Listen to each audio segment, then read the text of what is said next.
The following video is intended for mature audiences. It contains horror elements, adult themes, and language that might not be suitable for younger viewers.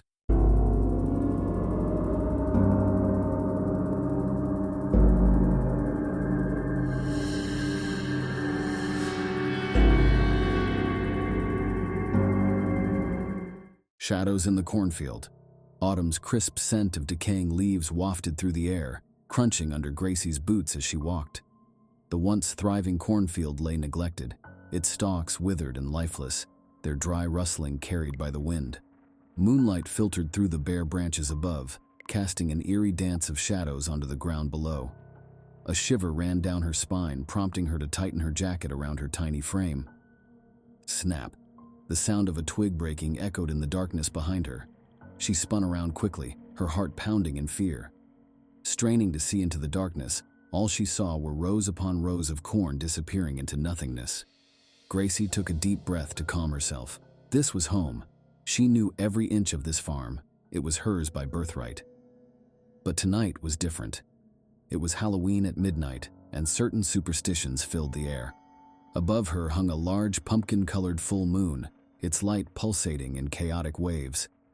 Quickening her steps, Gracie longed for the comforting familiarity and warmth of their farmhouse. Her Aunt Mabel's words echoed in her mind. On All Hallows' Eve, when spirits roam free, you must leave an offering at the heart of our maze to ensure a plentiful yield.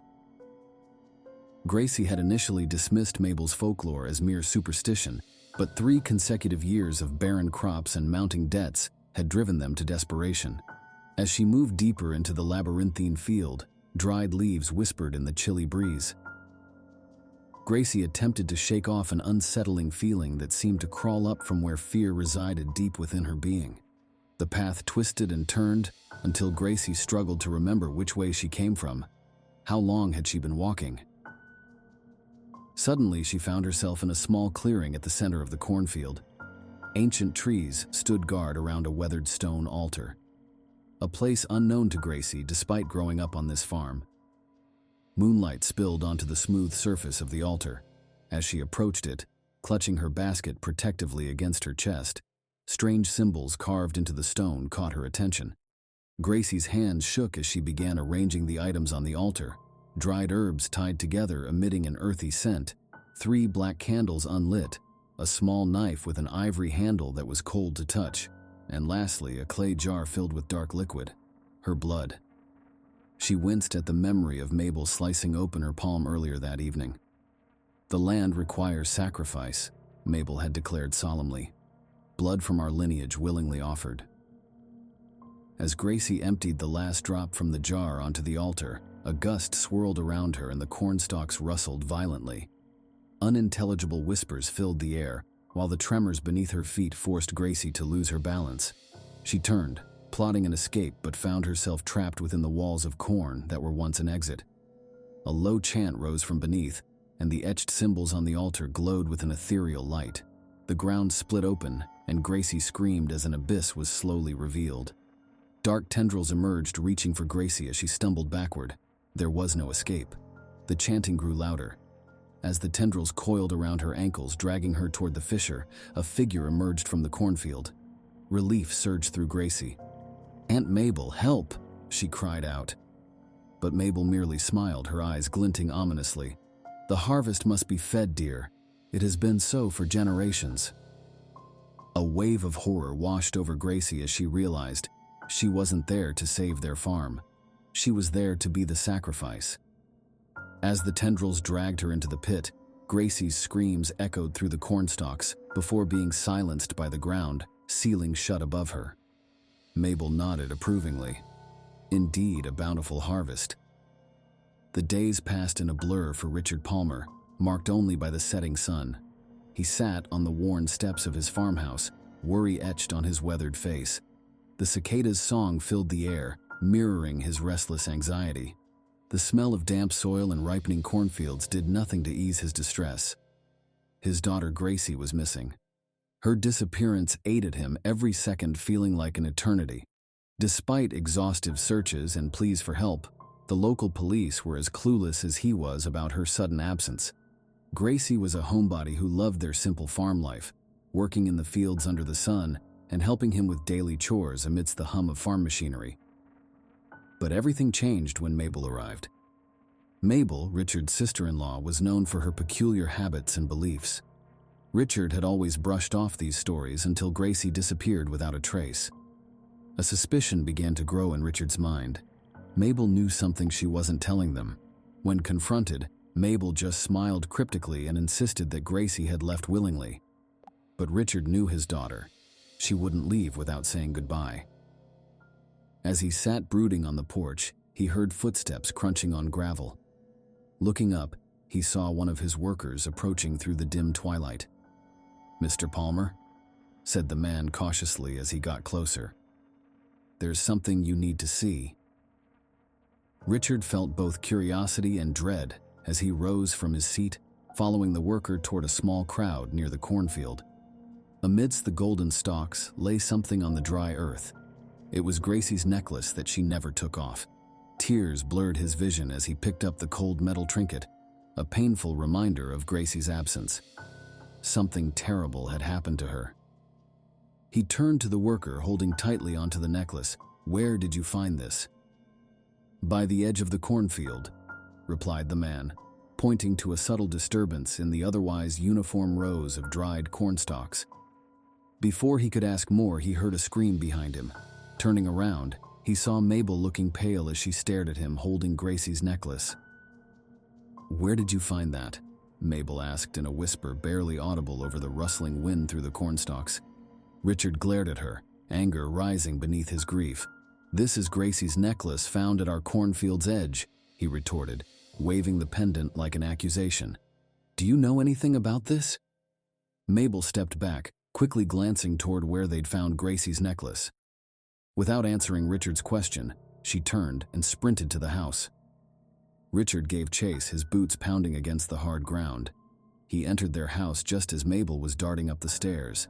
He saw something in her eyes. Fear, guilt, before she disappeared upstairs. "Mabel!" he yelled, following her up the steps. "You owe me an explanation." He caught up with her in a small room at the top of the stairs and grabbed her arm to make her face him. Her eyes were wide with terror, and she was breathing heavily. "Richard, please," she pleaded, "it's not what you think." But Richard wasn't listening anymore. His grief and anger boiled over. "Then enlighten me, Mabel. Why was my daughter's necklace found in our cornfield? Where is Gracie?" Mabel pulled away from him and turned, mumbling something about not being able to explain. Richard's heart hammered in his chest, the rhythm loud in his ears. He felt a mix of anger and shock, teetering on the edge of losing control. But then he noticed something odd. Underneath the bed was a basket made of thick willow strands, with intriguing items barely visible within.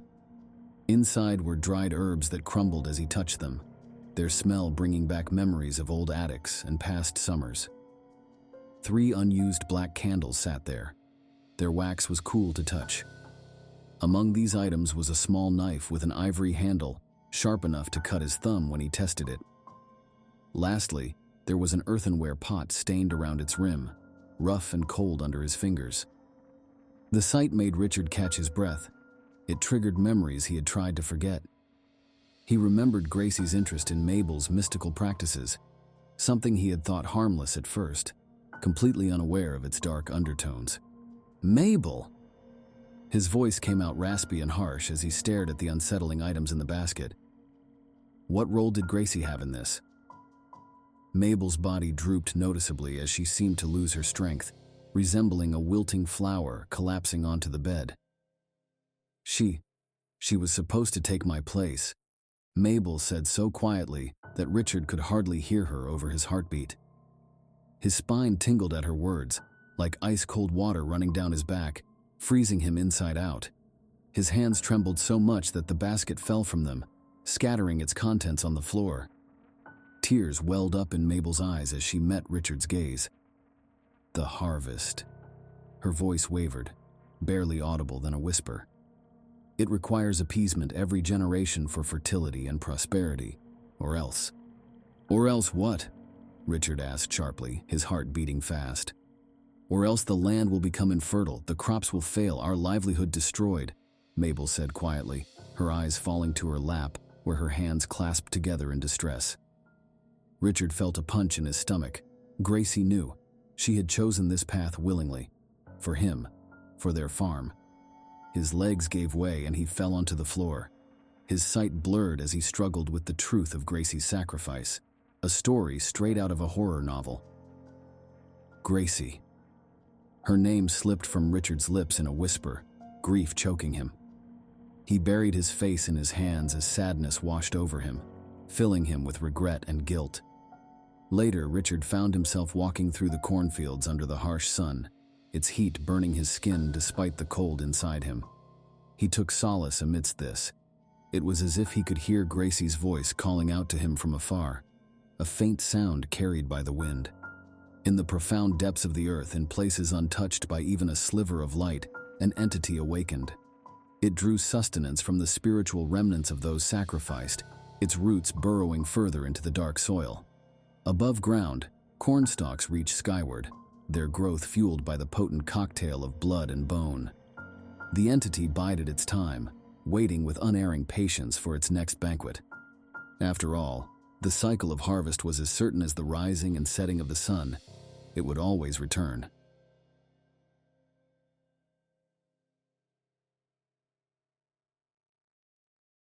Don't forget to like, comment, share, and subscribe to the channel. See you next time. Thank you for watching.